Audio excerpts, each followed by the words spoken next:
donc donner la bienvenue à nos intervenants. Nous avons Souad Mahmoud de la Marche mondiale des femmes de Tunisie. Nous avons également du mécanisme de la société Paola de Colombie, Romero de Colombie. Puis nous avons aussi Jemina Mnuki, qui est le chef de l'autonomisation économique des femmes. Et puis nous avons Irina Bandera, qui est du mécanisme du secteur privé. Et nous avons Martin de Gucht, qui est un représentant permanent du Canada. Nous avons également en ligne Miss Krill HZ, qui est du groupe des femmes des femmes de l'ONU. Et nous allons explorer les impacts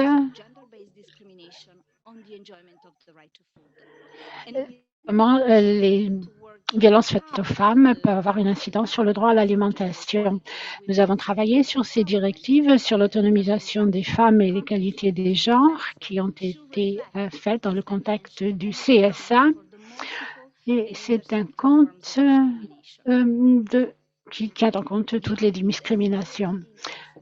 Et le bureau a suivi avec intérêt toutes les négociations de la directive et nous pensons que ces directives représentent une opportunité de politique cohérente entre les engagements sur les droits humains et le droit à l'alimentation.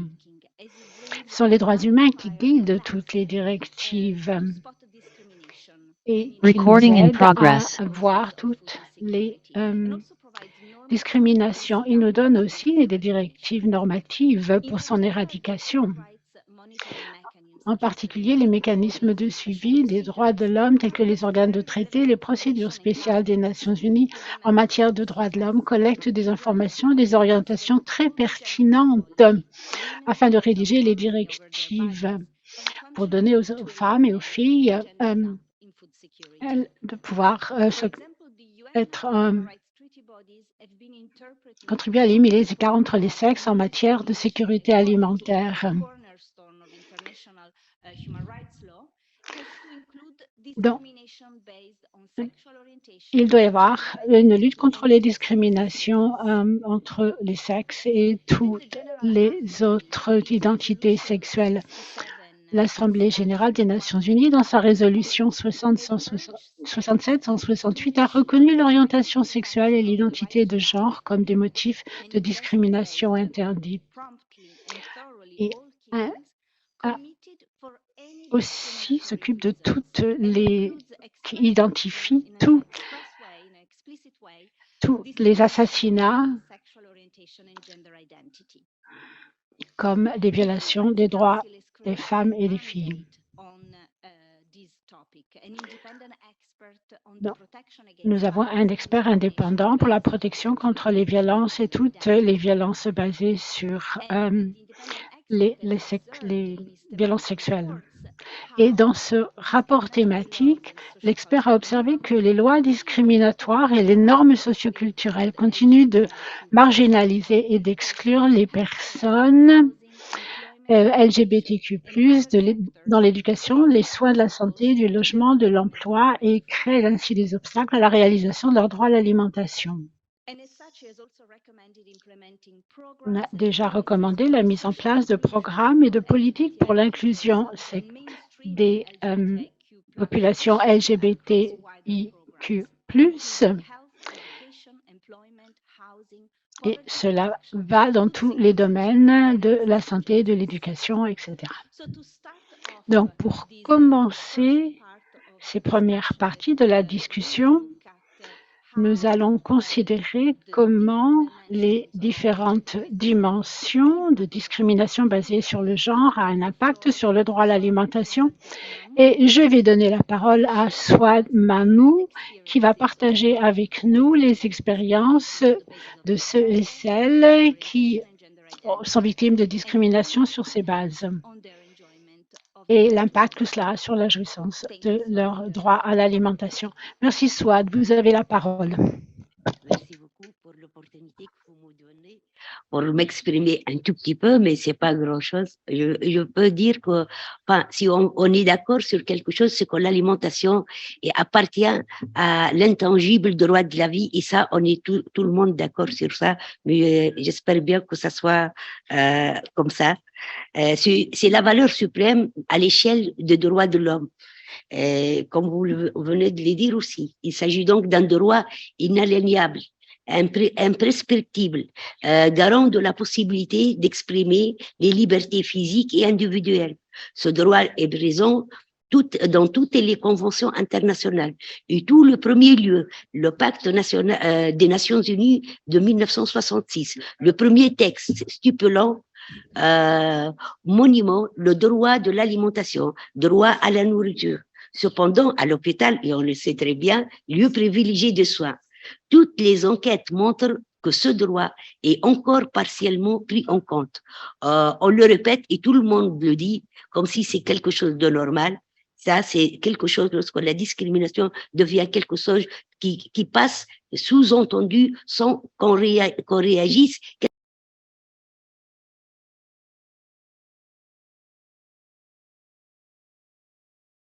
Mais on le dit, et on le dit tout le monde, c'est comme ça la discrimination.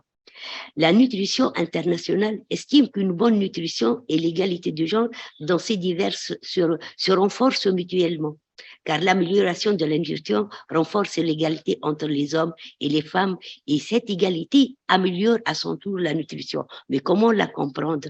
Dans ces directives volontaires de CSA sur l'égalité de genre et l'autonomisation des femmes et des filles, et dans un contexte de sécurité alimentaire de l'interruption dont on est passé actuel après cette pandémie, et on l'est encore, un réel impact sur la vie des personnes dans les territoires qui doivent aborder. Si elles n'abordent pas le système alimentaire équitable et durable centré sur la réalisation des droits humains avec l'agroécologie dans le cœur agricole et nos vies quotidiennes. On ne peut pas parler d'égalité et d'équité dans ce système-là si on n'aborde pas le système ainsi dans ses bases. La même chose, il fallait promouvoir et encourager les systèmes alimentaires locaux et les marchés territoriaux. Et la pandémie a montré bien que ces marchés-là, ce sont eux qui ont nourri les populations durant cette période de pandémie. Les obstacles aussi, parce qu'on a été confronté que tout ça, ça n'a pas un rapport avec la nutrition. Au fait, on ne peut pas parler d'équité et d'égalité dans les nutritions et d'élimination de discrimination si on met pas le doigt, si on fait pas le changement au niveau de ces obstacles qui entravent effectivement tout ce qui est égalité et équité et non discrimination vis-à-vis de gens dans toute sa diversité. Les obstacles auxquels sont confrontées les femmes qui vivent dans les territoires occupés et sous les régimes fonciers particuliers, et de la manière dont celles-ci entravent la réalisation de leurs droits et à l'alimentation. Et on a le bon exemple des femmes palestiniennes sous les territoires occupés et sous le bombardement des Israéliens, comment elles ont mené toute une sécurité alimentaire pendant toute la pandémie pour le peuple qui résigne encore sous la colonisation. L'intégration aussi de l'intersectionnalité ainsi que l'inclusion et la reconnaissance explicite de la diversité du genre. On est différentes, qu'on le veuille ou pas. Si on ne peut pas réaliser dans ces textes, qu'on le voit noir sur blanc, comment on est différente. On n'est pas des points de quoi, ou des comme du sucre, non. On est des femmes, mais on est différentes. On est différentes dans nos voix, on est différentes dans nos corps, on est différentes dans nos produits, on est différentes dans nos aspirations. Mais si on réalise pas ça, on ne peut pas avoir une égalité, une équité aussi au niveau de notre nutrition et au niveau de tout ce qui est discrimination qui vient de part et d'autre par rapport à cette diversité de genre dont on est fier et dont elle fait une richesse pour les femmes. C'est ce qu'il fallait comprendre, ce que c'est la richesse de l'être humain humains et la recherche de gens qu'on est différents. Et ça devait être renforcé et non pas discriminé, chose qu'on y a assisté par rapport à ces négociations dont encore on porte le mal dans nos corps par rapport à cette discrimination et à cette offensive et à cette violence dont on était confronté. Ce taux de violence a grimpé d'une manière extraordinaire, rien que pour donner un chiffre par rapport à la Tunisie. Chaque jour, on a au moins une centaine de femmes dans les grandes villes, là où elles peuvent déclarer qu'ils sont battues, qui doivent être violentées, une violence conjugale. Ça, n'en parle pas de par le monde parce qu'on peut avoir des chiffres énormes dont on ne peut même pas les concevoir. Donc, si on peut parler de la nutrition et de l'équité et de l'égalité, on ne peut pas s'en passer, on ne peut pas ne pas parler de la violence ni de la discrimination, aucune sorte de discrimination, parce que les discriminations, elles peuvent passer de différentes manières, mais principalement les discriminations sexuelles et sexo-spécifiques.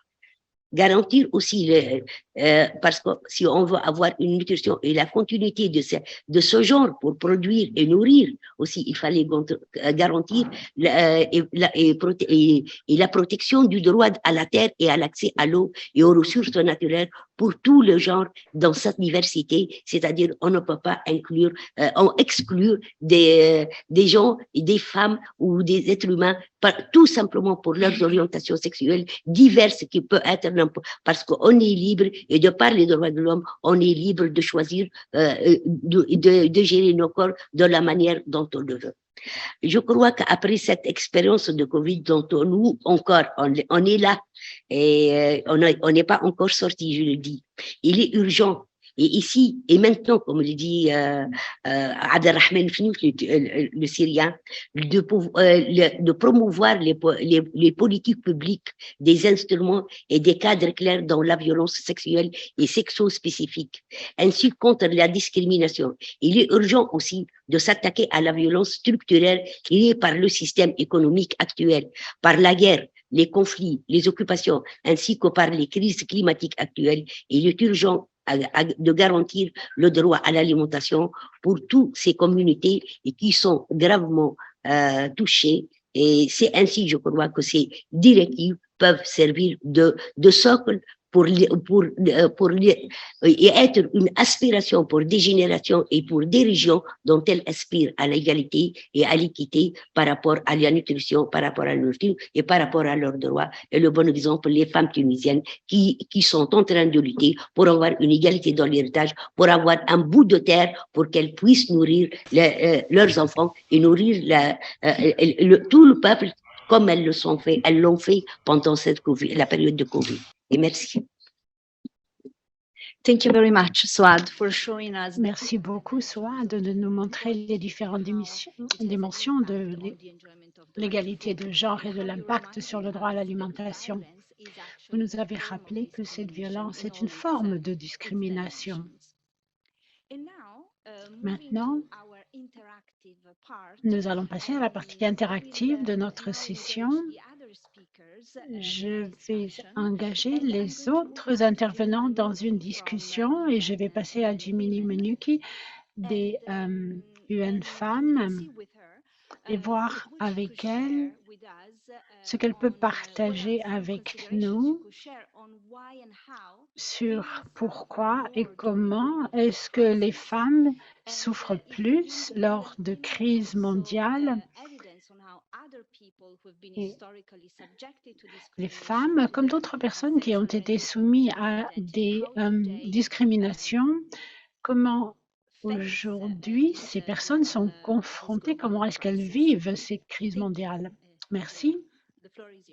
Vous avez la parole. Merci beaucoup, merci de m'avoir invité.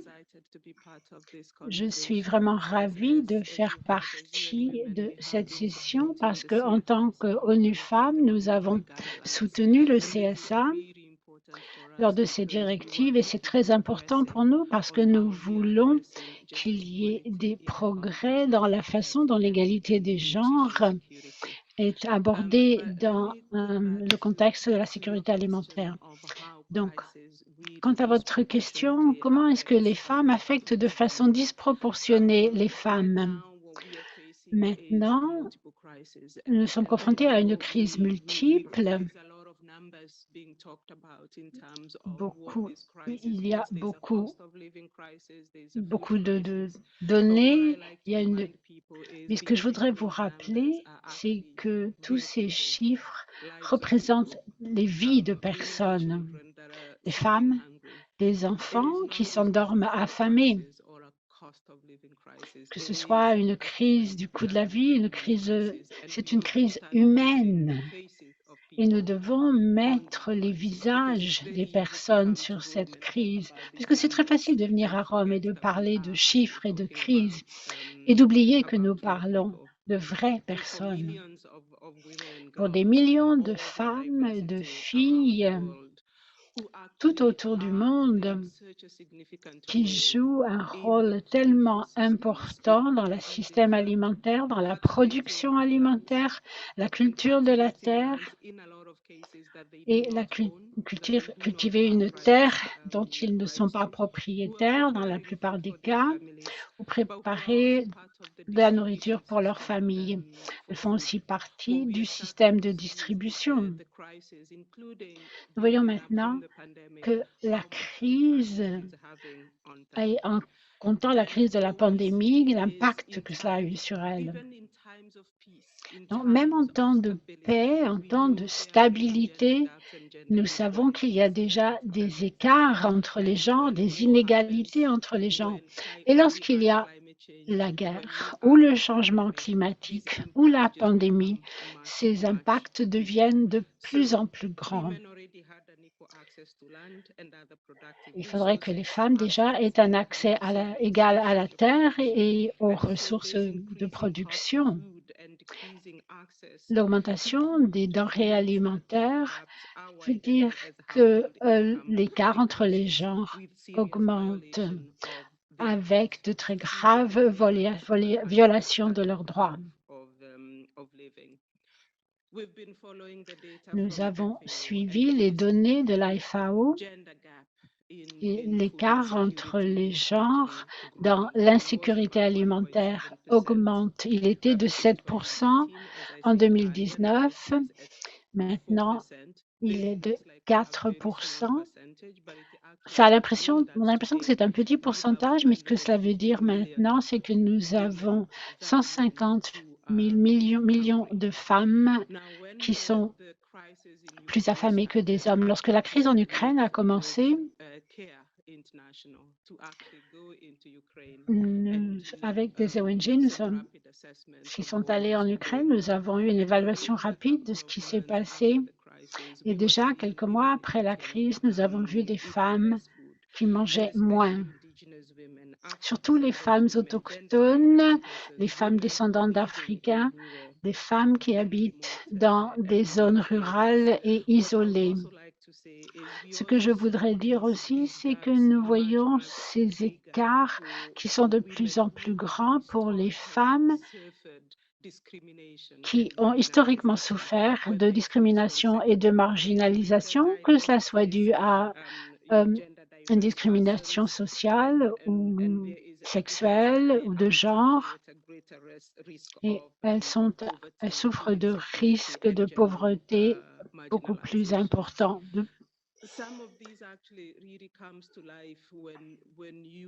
Et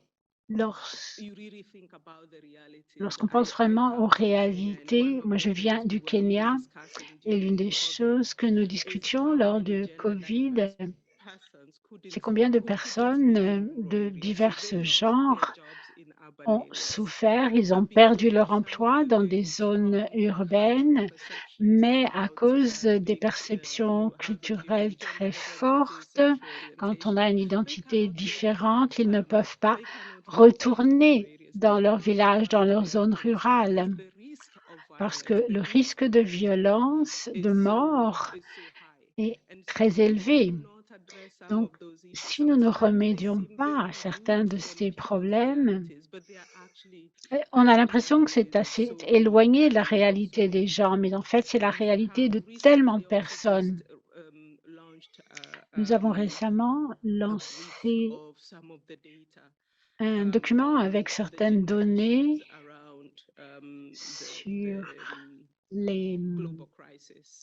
pendant la crise mondiale, le secrétariat général de l'ONU a organisé un groupe de réponse à la crise composé de plusieurs pays. La plupart des agences onusiennes, et ils ont lancé ce document qui essaie d'identifier la situation dans le monde en ce qui concerne l'alimentation, les finances et l'énergie. Et croyez-moi, même dans le système onusien, eh bien, les 2 premiers documents ne mentionnaient pas les femmes spécifiquement, ni les filles. Et vraiment encore moins les femmes dans toute leur diversité. Il n'y avait aucune mention des femmes et des filles. Donc, nous avons écrit au secrétariat général et à celui qui était le chef de ce groupe de réponse. Et nous avons dit que c'est une crise des femmes et des filles, parce que même en temps de sécurité alimentaire, c'est plus que la nourriture, parce que cette situation crée des opportunités pour les trafiquants de femmes. Donc, ce n'est pas une crise alimentaire, ce n'est pas une crise de nombre, c'est une crise de personnes.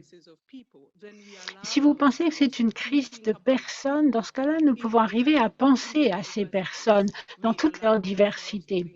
Nous pouvons nous permettre de penser aux femmes et aux filles dans toute leur diversité, dans leurs dimensions multiples.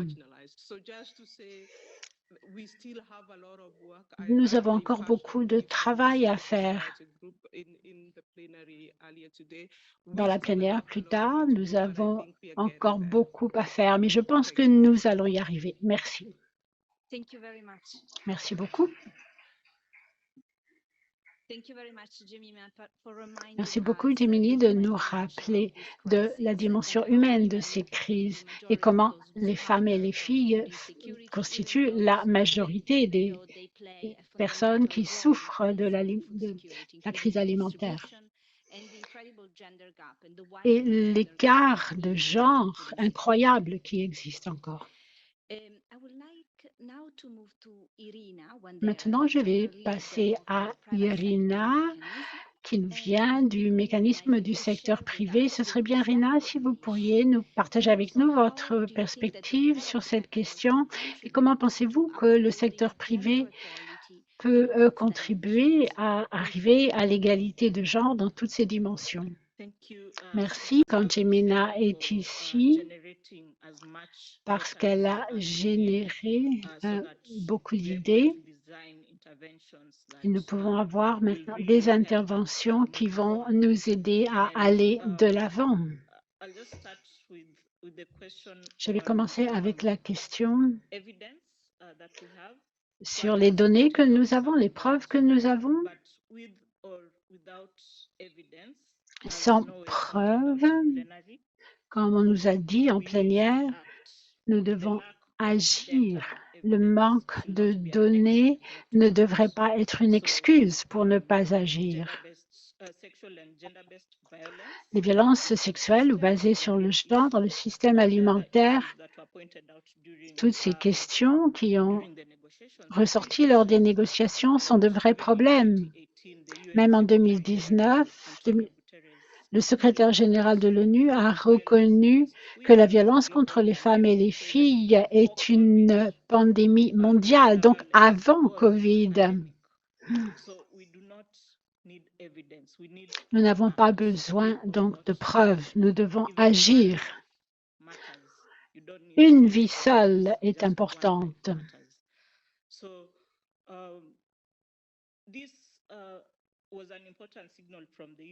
Il s'agit d'un signal important de la part des dirigeants de l'ONU qui indique que l'organisation doit s'efforcer de relever ces défis.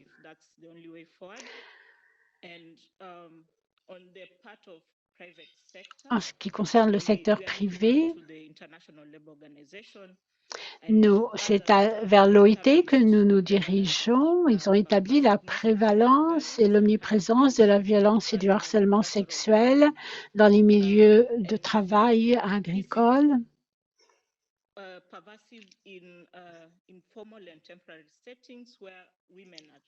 Et c'est bien plus important lorsque les travailleurs sont des femmes. Dans les zones rurales et isolées encore plus. Malheureusement, de très nombreuses victimes ne portent pas plainte car les normes culturelles et sociales sont bien ancrées et augmentent la probabilité de violence et de harcèlement. Tout est couvert par le secret, la honte, la stigmatisation.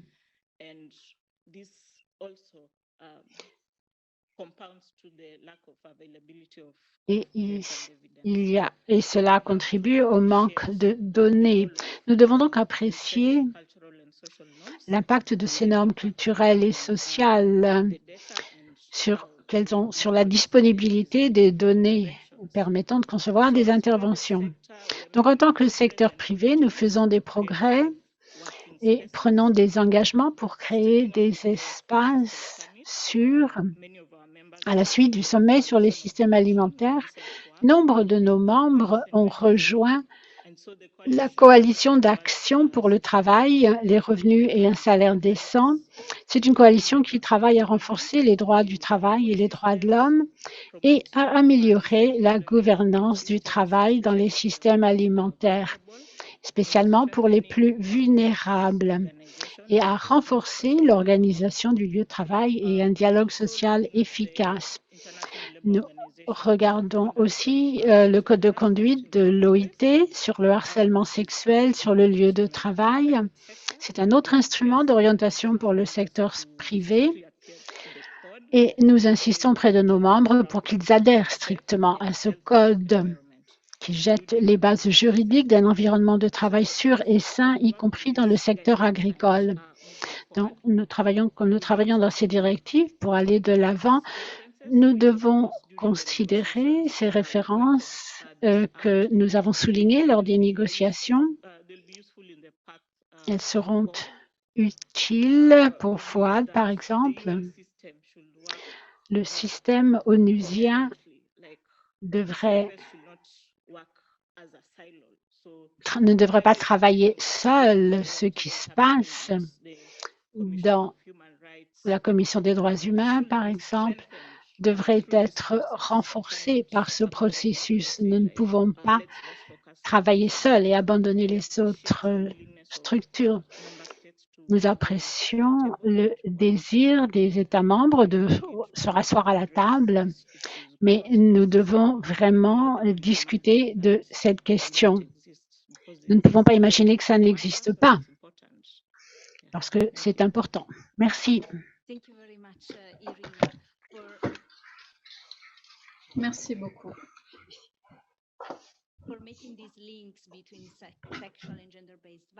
Pour réaliser ce lien avec l'accès à l'alimentation et également avec la discrimination à laquelle sont confrontées les femmes et les filles dans les zones rurales et les impacts sur le droit à l'alimentation. Donc, merci. Merci d'avoir également partagé avec nous comment le secteur privé essaie de faire progresser la protection du droit à l'alimentation des femmes et des filles. Merci également d'avoir parlé de la coalition sur le travail décent. Nous savons que les femmes composent la majorité des travailleurs informels et n'ont pas forcément accès à la protection sociale et à des conditions de travail sûres et justes. Et merci d'avoir conclu en nous rappelant que le CSA ne devrait pas travailler de manière fragmentée et devrait bénéficier des travaux réalisés au niveau onusien. Parlons des mécanismes des droits humains et nous avons en ligne le membre du groupe de travail sur la discrimination à l'égard des femmes et des filles. Nous avons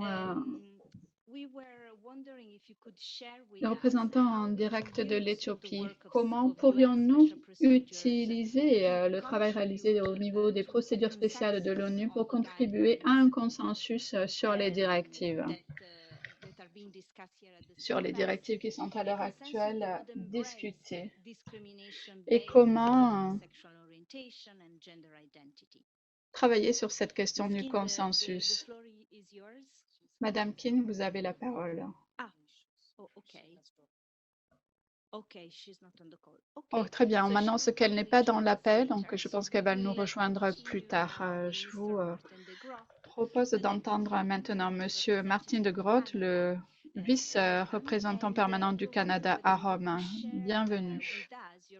Je me demande si vous pourriez partager avec nous vos perspectives. Comment mettre de côté les entraves à laquelle sont confrontées les personnes LGBTQI+, dans leur accès à l'alimentation. Qu'est-ce qui pourrait être fait à ce niveau-là? Je vous remercie. Merci. Et c'est un honneur d'être ici aujourd'hui à vos côtés. Je crois que les fondations de tout ceci est le dialogue ouvert. Il faut pouvoir trouver une manière de créer des espaces. Le CSA est une plateforme unique. Elle réunit toute une série de parties prenantes, de membres, de participants, et elle le fait d'une manière unique. Si nous souhaitons trouver des manières pour mener cette réflexion sur les communautés LGBTQI+, les membres des systèmes alimentaires, je crois qu'il faut pour cela créer un espace qui permette que ceci arrive. Il y a beaucoup de perspectives, beaucoup de contributions qui existent, beaucoup de gens qui ont parlé de tout ceci, peut-être pas de manière tellement homogène, et je crois qu'il y a une opportunité unique. L'idée est de pouvoir travailler au niveau du CSA, pour voir ce qui peut être fait pour avancer en la matière. Nous ne pouvons pas nous permettre de veiller à ce que la marginalisation continue, et nous devons avoir des dialogues ouverts à ce sujet. Et nous reconnaissons pleinement qu'il y a différents contextes culturels, différentes priorités en présence. Il y a différentes orientations sur cette question également. Mais à plus long terme, nous souhaitons confronter cette question. Il ne faudrait peut-être pas dire confronter, car cela peut sembler trop ferme. Je crois qu'il faut se montrer ouvert sur cette discussion et trouver des manières de construire ces ponts. Il faut reconnaître pour cela que le processus va être lent, pour le Canada également. C'est une évolution. C'est une évolution, comme ce sera le cas pour tous les pays. Mais la seule manière de le faire est de commencer. Il faut démarrer cette discussion, et je crois que dans la mesure du possible, nous devons aborder cette question dans l'humilité et réfléchir au fait que nous ne connaissons pas toutes les réponses et qu'il y aura différentes manières de rompre ces barrières. Et je crois que c'est ce que nous devons explorer. Ce comité nous donne une possibilité de le faire. Merci. Merci d'avoir indiqué également comment les différents contextes culturels pourraient influer sur l'évolution de cette approche. Et vous avez souligné également que c'est la direction qui sera prise qui va reconnaître ces bases comme des bases et des motifs de discrimination interdits. Merci beaucoup. Je me demandais si notre participante est désormais en ligne.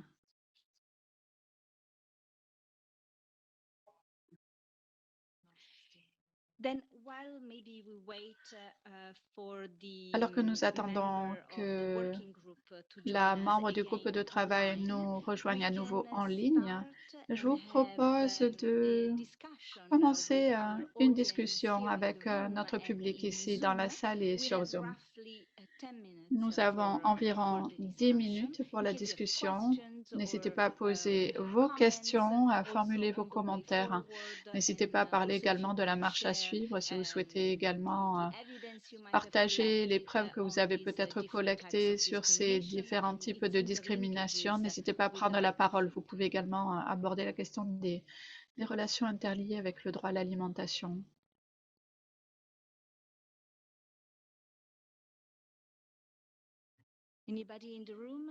Est-ce que quelqu'un dans la salle souhaite s'exprimer? Autrement, je passerai au chat.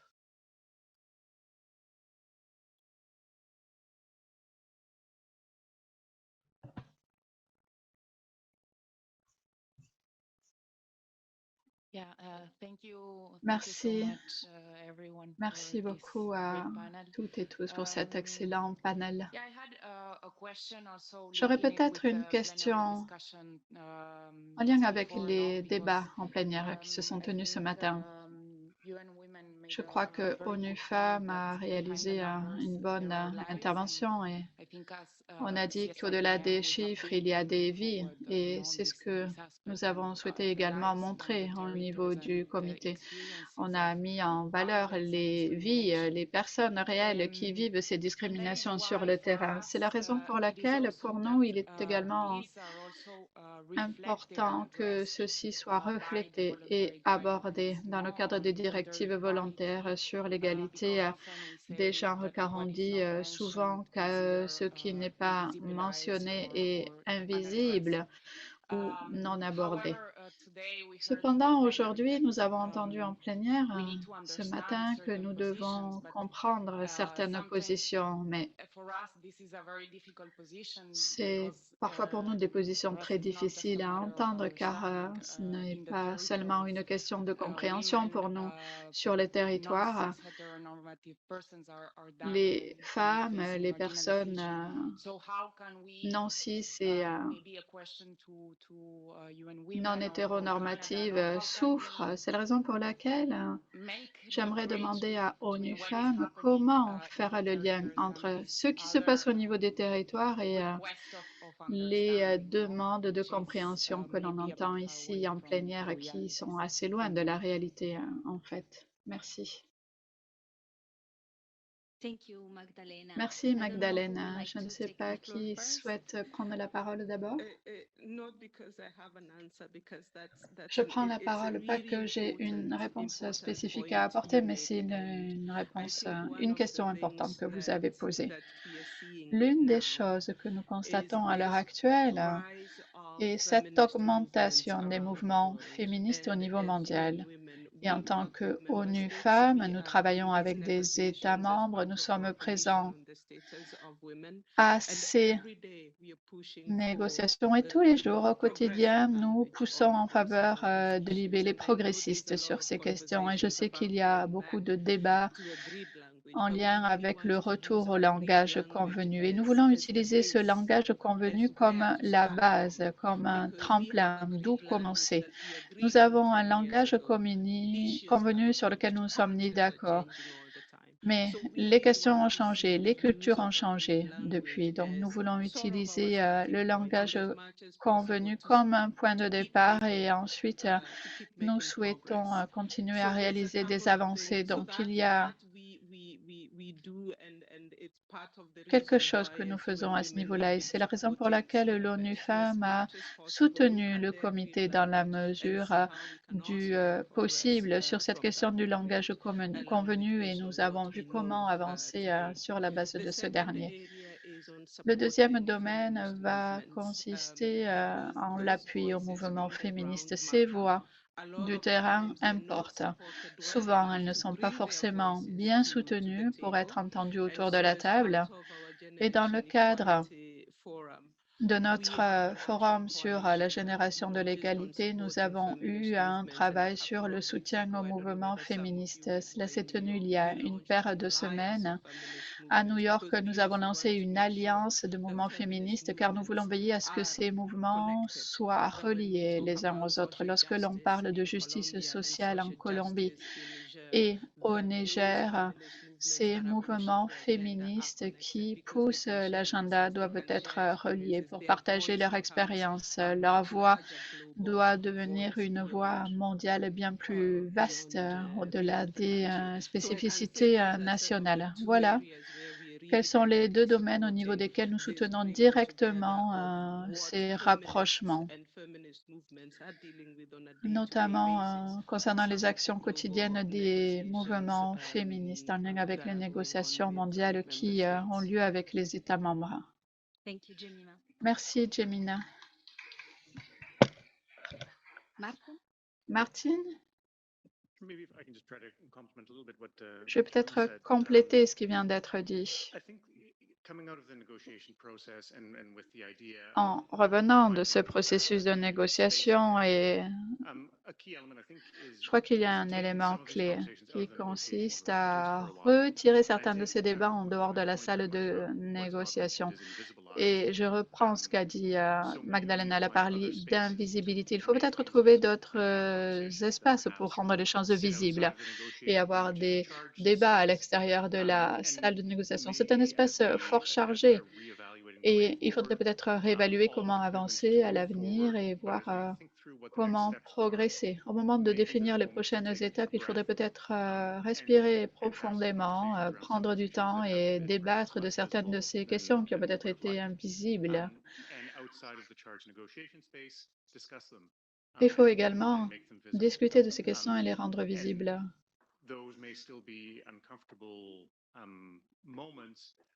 Il pourra s'agir de moments inconfortables, mais ils seront séparés des négociations. Il sera toujours plus facile de tenir un dialogue ouvert lorsque nous serons éloignés de ce cadre-là. Il faut donc faire des connexions, avoir une voix plus large. C'est très important, en effet. Il faut trouver des champions autour du monde, dans toutes les régions, en mesure de parler de ces questions et de faire office d'exemple. Ils doivent également intégrer ces exemples dans les conversations et je sais que différentes parties prenantes, différents membres ont essayé de faire ceci, mais ça doit être un effort continu. On est allé trop vite, on s'est précipité, on n'a pas pris le temps de rendre ces exemples visibles pour partager les expériences. Peut-être un processus ouvert a obtenu un succès et pour les populations qui essayaient d'avancer. Donc, je crois que c'est un processus par étape, par étape, et cela prendra du temps. Ça ne va pas forcément être toujours aussi rapide que ce qu'on voudrait, mais au moins, si on va dans la bonne direction, si on trouve des opportunités, nous pourrons espérer faire la bonne chose. Merci, Martine. Et merci à Jemina également. Merci d'avoir souligné la manière selon laquelle le langage convenu peut être un point de départ et comment nous pouvons veiller à impliquer les détenteurs de droits dans cette discussion, y compris les mouvements féministes. Martine également d'avoir souligné. Merci d'avoir souligné la nécessité d'avoir un consensus en créant d'autres espaces qui peuvent être des espaces ouverts pour la discussion et pour trouver des points communs. Car à l'heure actuelle, les parties de l'égalité des sexes qui sont invisibles peuvent être rendues visibles dans les directives. Il est important d'intégrer les exemples, les expériences vécues de celles et ceux qui souffrent. Merci beaucoup. J'ai maintenant une question de la part du MSCPA depuis la salle. Bonjour, je suis André Lutzi. Je viens du mécanisme de la société civile et des peuples autochtones. Je représente les groupes urbains en situation d'insécurité alimentaire. Lorsque nous avons commencé l'événement aujourd'hui, nous avons dédié notre message aux personnes affectées par les différentes pandémies et les différentes crises. Il s'agit de voix, de vie, d'histoires, de rêves qui sont avec nous aujourd'hui, à nos côtés. C'est la raison pour laquelle il est délicat de parler d'invisibilité.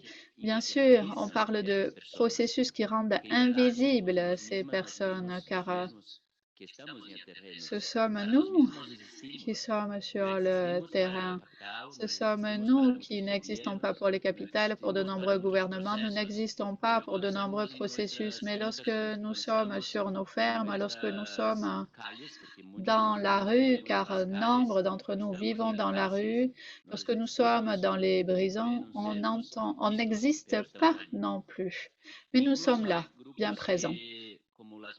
Il y a même des groupes tels que les femmes incarcérées pour qui il n'y a pas de politique en matière d'alimentation.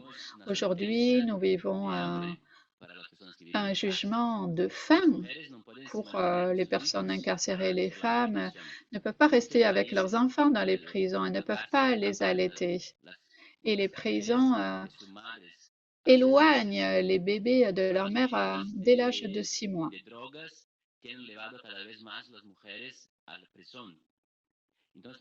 C'est la raison pour laquelle nous devons réfléchir à la manière selon laquelle nous pourrions créer de nouvelles politiques en matière de soins, en matière de communauté, afin de placer les femmes, les personnes LGBTQI+, au centre. On doit adopter une vision intégrale et pas uniquement une vision fragmentée. Il faut voir l'ensemble des politiques. Enfin, la question des données est pour nous très importante. Les données relatives aux personnes de la communauté LGBTIQ+. Il n'y a pas d'informations au niveau du SOFI sur la question de l'alimentation de ces personnes et des femmes. Il n'y a pas de ligne non plus dans les statistiques sur la situation alimentaire de ces communautés. Nous avons formulé des travaux. Il n'existe pas de données en la matière. Par ailleurs, les universitaires ne sont pas nombreux à travailler depuis cette perspective de production de données en la matière. C'est la raison pour laquelle nous devons également, dans le cadre de cet espace, nous montrer en mesure d'imaginer des méthodologies adéquates pour la production de données. Et nous devons également travailler sur la question du financement, car de plus en plus, les gouvernements nous retirent des ressources pour la production scientifique et pour ces questions qui sont aussi sensibles pour nous autres. Je vous remercie. Merci, André. Je pense que nous avons maintenant le besoin de passer au deuxième segment. Je vois qu'il y a des questions au niveau du chat, mais je vais maintenant les condenser. Je vais les compiler et les utiliser pour le prochain tour d'interaction.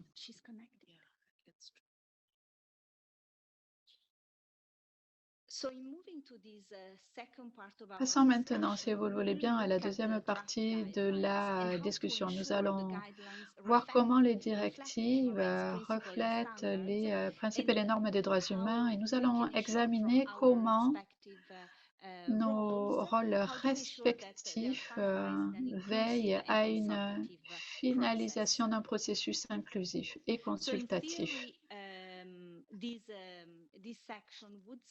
Cette section devrait en théorie débuter avec la représentante du groupe de travail sur la discrimination à l'égard des femmes et des filles. Est-ce que vous entendez? Est-ce que vous nous entendez depuis New York?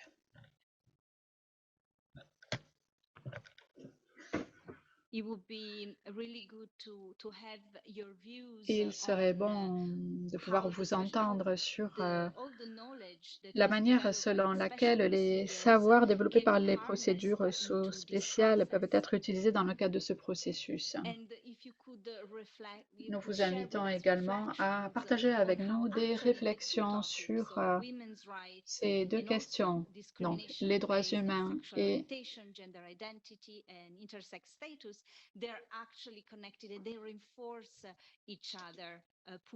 les autres questions relatives au statut intersexe peuvent être travaillées de manière parallèle.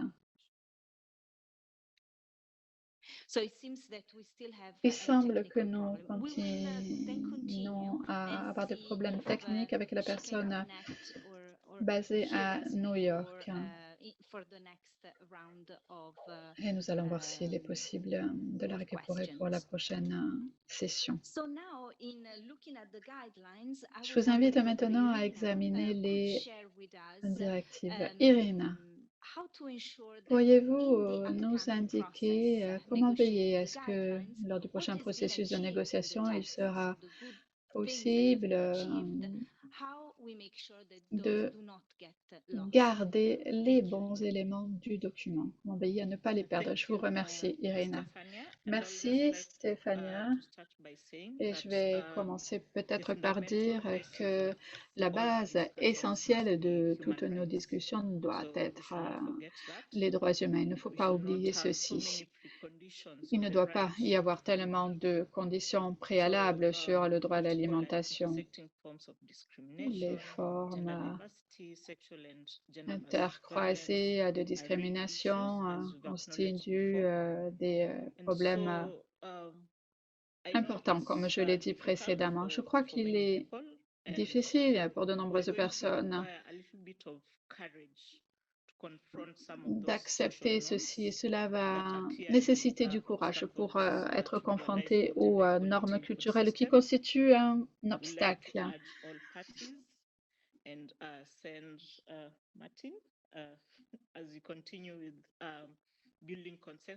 Merci à Martine pour ses actions en direction du consensus.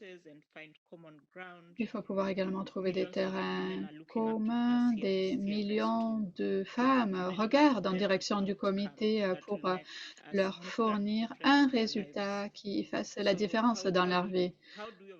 Donc, comment dépasser ces obstacles? J'ai eu le privilège d'étudier mon master au Canada et je me plaignais même auprès de mes professeurs et je disais que notre système dans mon pays en Afrique était difficile, était complexe et très partisan également, patriarcal. Donc nous devons continuer notre travail. Nous devons nous montrer désireux, pleins de volonté lorsque la situation se complique. Et il ne faudra pas toujours trouver et choisir l'option la plus rapide. Il faut pouvoir poursuivre le dialogue, il faut pouvoir continuer à s'engager aux côtés des différentes voix pour trouver un terrain commun.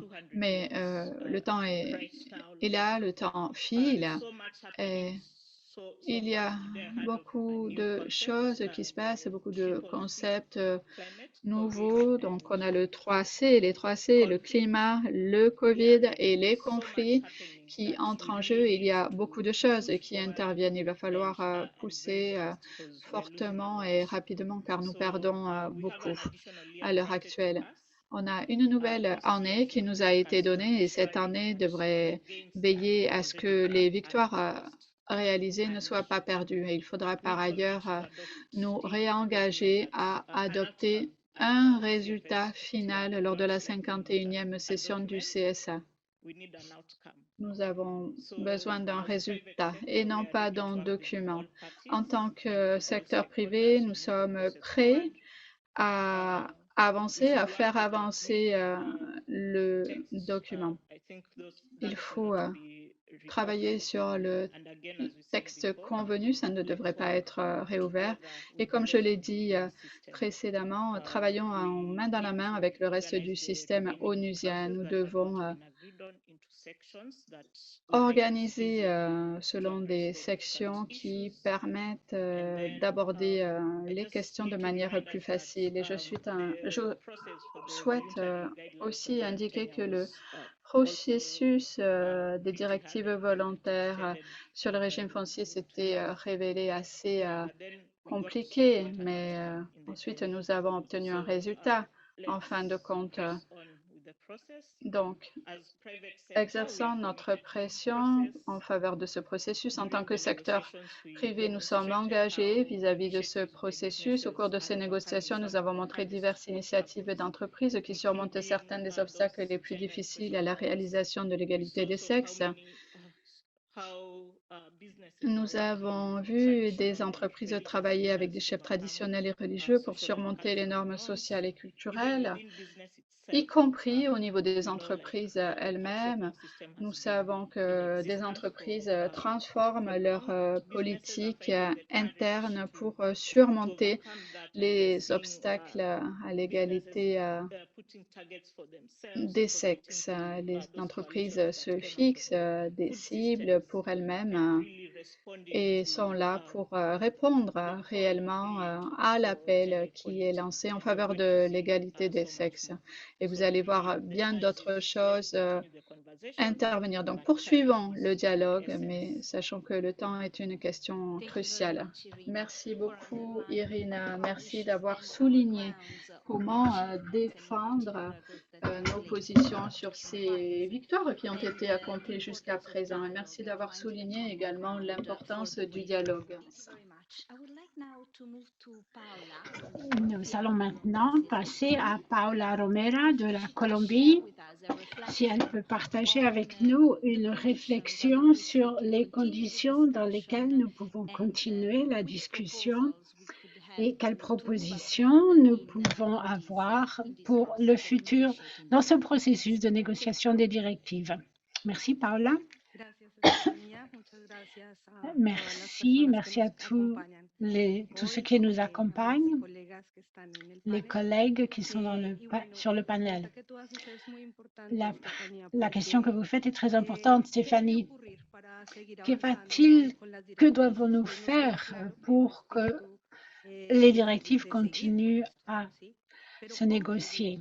Et comment pouvons-nous continuer avec cela? Quelles sont les conditions pour lesquelles nous allons continuer et avec lesquelles nous voulons voyager ensemble? D'abord, nous voulons que, premièrement, les États et les organisations du système universel des Nations Unies garantissent le langage et l'esprit des droits de l'homme. Et cela signifie d'abord promouvoir un langage progressiste et transformateur qui interprète la réalité actuelle des différentes oppressions croisées des femmes, des filles et des personnes non hétéronormatives. Une grande partie de cette terminologie est déjà officiellement reconnue par les Nations Unies, mais n'a pas été interprétée de façon progressive. Par exemple, l'intersectionnalité, la souveraineté alimentaire, les droits des paysannes et des paysans qui sont dans des déclarations déjà des Nations Unies, les droits sexuels et reproductifs, la diversité de genre et la violence sexuelle, qui sont des problèmes critiques dans les négociations. Ce sont des droits qui ont été interprétés d'une façon différente. Mais nous devons aller au-delà. Nous devons rappeler que le statu quo du patriarcat qui donne des formes de genre oppressives, et si nous n'avançons pas, eh bien, ce ne sera jamais transformé. Le deuxième, c'est avancer dans l'esprit des droits de l'homme, que ça signifie que l'ONU doit assumer son histoire et son héritage et répondre de manière substantielle pour changer concrètement la vie de nombreuses femmes sur les territoires. Et en reconnaissant les différentes formes d'oppression, il existe le droit à l'alimentation, par exemple. Lorsque les femmes paysannes sont déplacées par la guerre et doivent laisser leur culture, quand les femmes dans les villes n'ont pas accès à la nourriture, lorsqu'une femme violée parce qu'elle voulait de l'eau, quand les femmes hétéronormatives sont discriminées au niveau du travail, lorsque les femmes, on ne reconnaît pas leur savoir dans les prises de décision et dans l'assistance publique alimentaire. Quand dans des contextes de guerre, et je vois beaucoup dans mon pays, les filles sont des butins de guerre et leurs corps sont contrôlés, elles souffrent de la faim. Je crois que nous devons commencer à consolider un consensus avec une interprétation beaucoup plus transformative. Les États, en ce moment, ont dans leurs mains une opportunité unique de reconnaître les droits des femmes. Ce sont les femmes qui alimentent le monde, qui soignent le monde. Nous avons vraiment ici l'opportunité de redistribuer le soin. Donc, dans quelles conditions pouvons-nous poursuivre ce débat? Les conditions de base doivent être d'abord la clarté. Quelles sont les normes que nous utiliserons pour les négociations? Les formes dans lesquelles nous allons construire les méthodologies, les formes dans lesquelles nous allons élaborer un consensus. alors que nous savons bien qu'il y a des positions rétrogrades. Aussi, il faut une clarté dans toutes les formes d'intersectionnalité, hein, et les causes structurelles plutôt que les symptômes. Et réfléchir, c'est tout dans le mandat des directives. Le Conseil de sécurité alimentaire devrait, qui est la plateforme la plus démocratique et la plus ample du système, devrait préciser ce qui a déjà été reconnu en termes d'égalité des sexes. Il doit être cohérent, travailler en transparence dans ses principes. Il est aussi important qu'il y ait un espace avec des experts, ce qui n'était pas prévu dans les négociations passées. Cela a à voir avec les données, le thème dont vous avez parlé. Donc, sans conflit d'intérêts, afin de prendre des mesures de politique publique basées sur des preuves. Et peut-être qu'on pourrait faire appel aux experts de haut niveau qui ont travaillé sur d'autres directives. Il faut aller au-delà de ce qui est évident, parce que beaucoup de choses ne sont pas enregistrées dans des données, parce que les données ont aussi été élaborées par un regard androcentrique, et que les systèmes mêmes sont androcentriques. Et cela implique aussi qu'il faut reconnaître que les femmes, nous ne sommes pas des chiffres uniquement. Il faut aller au-delà. Et nous devons être très créatifs dans l'élaboration de cette méthodologie. Et finalement, les États devraient être plus ouverts et inclusifs. Sans cela, eh bien, on ne peut pas changer l'histoire. Parce que nous aurons les mêmes conditions, nous resterons dans les mêmes conditions que nous devons transformer. Je voudrais vous inviter à tous ceux et celles dans la salle. Nous pouvons vous donner la déclaration et vous pouvez la trouver aussi en ligne et vous pouvez la lire. Merci beaucoup. Merci beaucoup, Paola, de partager avec nous que les conditions pour continuer ces négociations ont à voir autant avec le contenu qu'avec le processus de négociation. Le contenu des directives qui doit répondre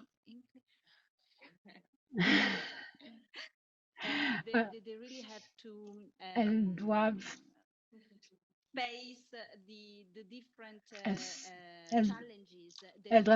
confronter tous les défis que les femmes ont.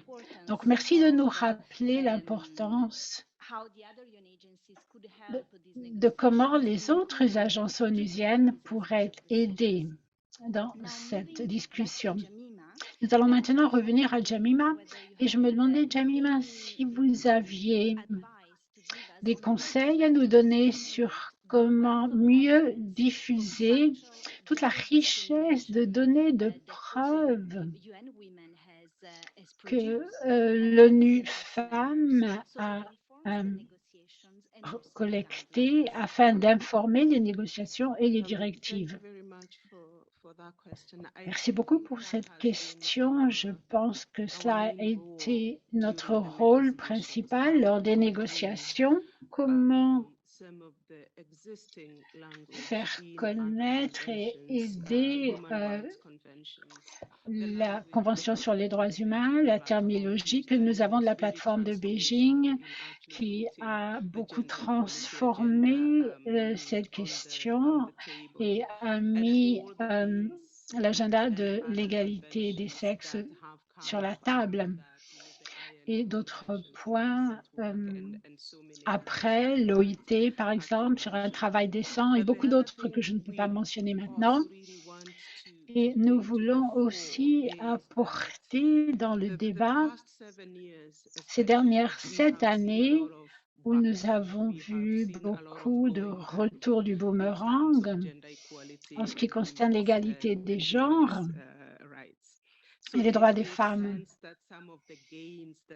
Certains des gains que nous avions acquis dans le développement ne sont pas partagés de façon équitable et que le pouvoir est concentré dans certains. La sécurité économique, la sécurité est de plus en plus étendue.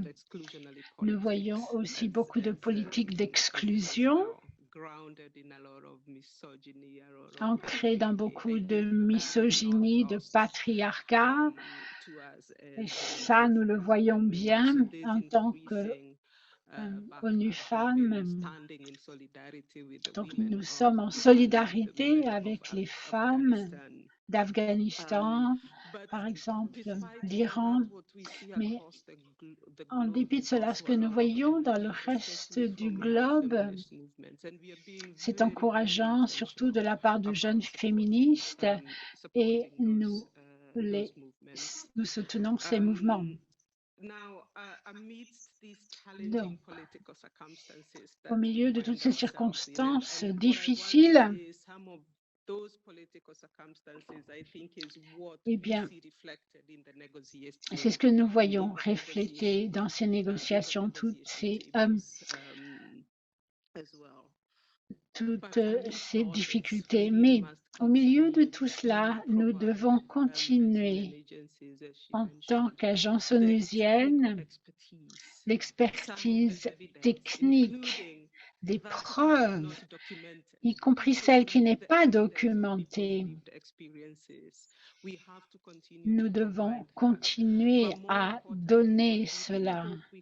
Et j'espère vraiment que nous pourrons faire, parce qu'il y a beaucoup de mots et nous avons besoin d'aller au-delà de ces mots et vraiment interroger la signification de ces mots et nous assurer que les gens ont la même compréhension de certains de ces termes, de certains de ces problèmes. Je dis à mes collègues, quelquefois nous sommes dans une salle et nous mentionnons l'intersectionnalité et nous voyons que l'esprit des gens pense à une chose avec laquelle ils ne sont pas d'accord lorsqu'on mentionne le mot intersectionnalité et ils oublient le sens le plus large que ces mots ont. Donc, nous espérons que nous, l'ONU Femmes, eh bien, nous pouvons élargir l'esprit des gens pour nous permettre d'arriver à une compréhension commune et que les gens perçoivent les expériences qui sont derrière ces mots. Et comprendre pourquoi certains membres ont des sentiments si forts.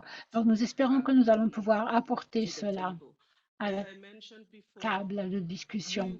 Comme je l'ai dit avant, nous voulons aussi apporter une terminologie convenue parce que nous ne voulons pas devoir laisser derrière cette terminologie qui a déjà été convenue. Nous n'avons pas les moyens de faire marche arrière et de revenir sur les gains que nous avons déjà acquis. Et le rôle du CSA, c'est d'apporter cette terminologie convenue dans d'autres sites onusiens, dans l'OIT, parce que les États membres débattent tous les ans sur différents topics. Et nous voulons apporter cela pour nous assurer que nous n'allons pas faire marche arrière et revenir sur ce qui a déjà été convenu. C'est notre mandat onusien. Mais ce que nous espérons aussi voir, c'est une chose d'avoir une terminologie convenue, mais il faut aussi apporter dans ces négociations les expériences des personnes.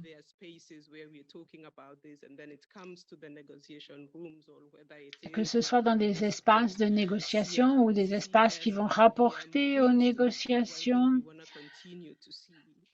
que ce soit le MSCPA qui apporte cela sur la table, il faut entendre ceux qui sont les plus affectés par ces questions et qu'ils nous expliquent comment, pourquoi elles sont affectées et qu'est-ce que les solutions peuvent être.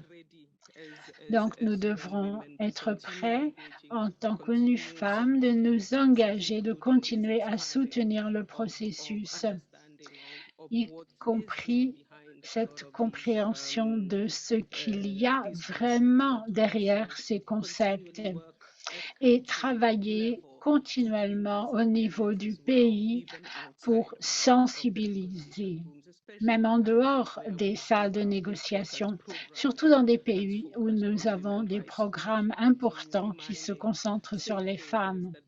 Donc, je voudrais rappeler aux parties prenantes que ce sont ces raisons pourquoi nous investissons dans les États membres.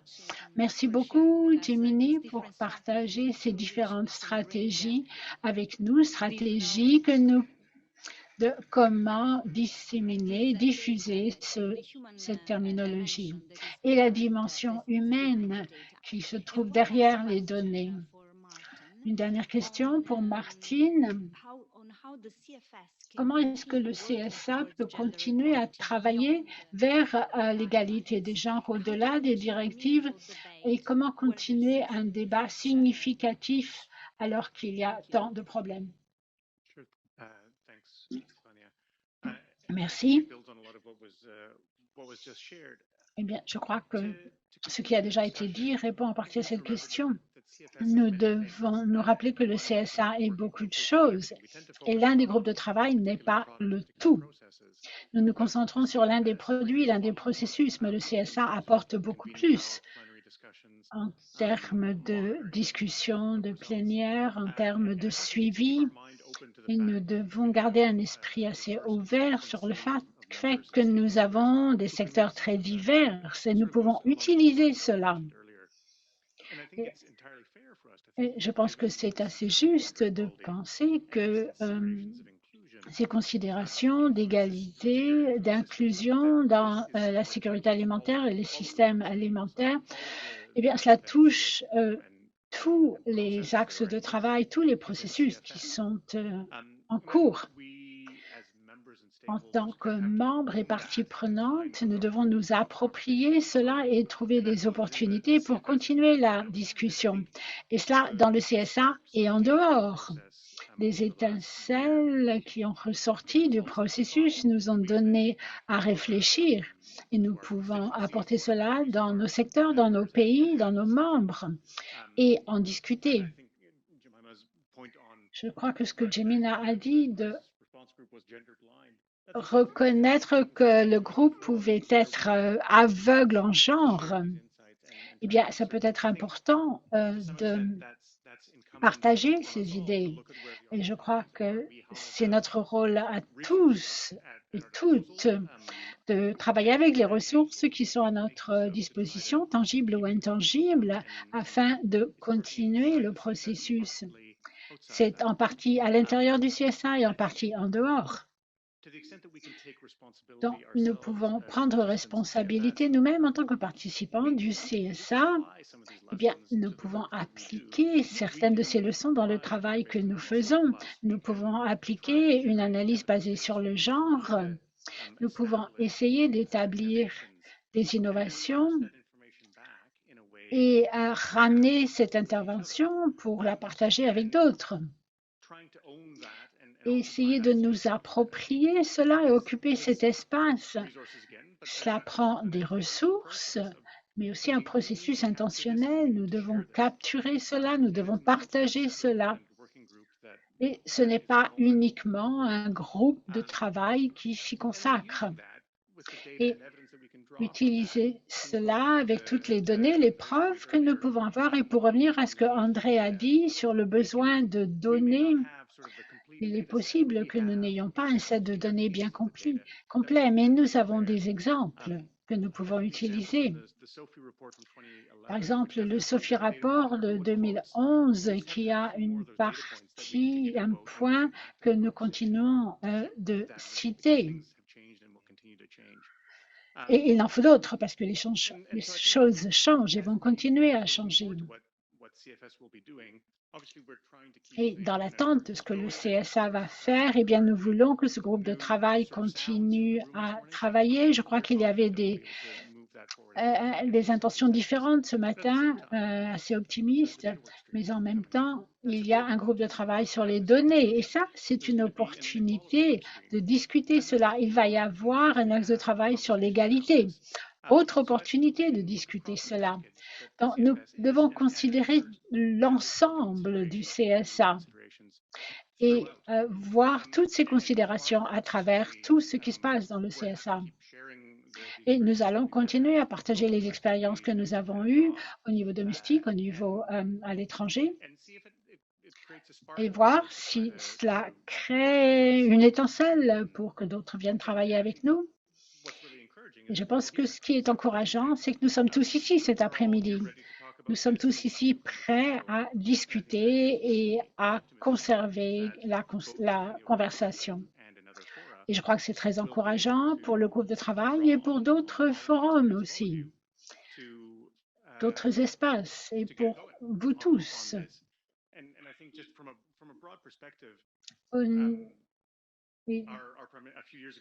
Il y a quelques années, notre Premier ministre a dit « La diversité est une réalité et l'inclusion est un choix ». Et je crois que nous devons aider le CSA à faire le bon choix. Nous avons nos voix pour le faire et c'est là où nous devrions mettre notre énergie. Merci, c'est très bien. Merci Martine de partager avec nous des étapes suivantes très claires dans les différents axes de travail du CSA. Donc l'axe de travail sur les données et sur l'égalité. Donc merci beaucoup. Nous avons reçu beaucoup de questions du chat, mais malheureusement, nous n'avons pas le temps d'y répondre parce que nous avons déjà dépassé le créneau horaire qui nous est imparti. Je voudrais donc conclure l'événement afin que vous ayez le temps d'aller en plénière. Et en conclusion, je voudrais dire que les différents participants intervenants ont montré l'importance de continuer dans ce processus et d'apporter le contenu des droits humains et sur ce que la lutte contre la discrimination et l'égalité est. Et d'autres parties du CSA sont aussi engagées dans la discussion de ce sujet. Et nous allons tous vous voir en plénière et continuer ce travail au sein du CSA.